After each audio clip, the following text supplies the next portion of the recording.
ಒಂದು ಮುತ್ತಿನ ಕಥೆಯ ಹೇಳಿತು ಈ ಬೊಂಬೆ, ಆ ಕಥೆಯಲ್ಲಿದ್ದ ರಾಜ ನಂಗೆ ನೀನು ಬಂದೆ.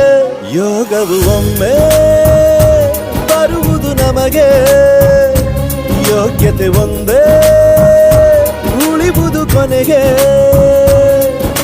ಸೂರ್ಯನೊಬ್ಬ ಚಂದ್ರನೊಬ್ಬ ರಾಜನು ಒಬ್ಬ, ಈ ರಾಜನು ಒಬ್ಬ.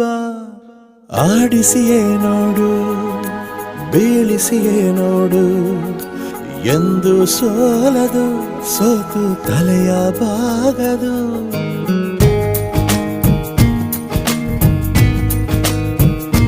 ಬೊಂಬೆ ಹೇಳುತ್ತೈತೆ ಮತ್ತೆ ಹೇಳುತ್ತೈತೆ, ನೀನೇ ರಾಜಕುಮಾರ.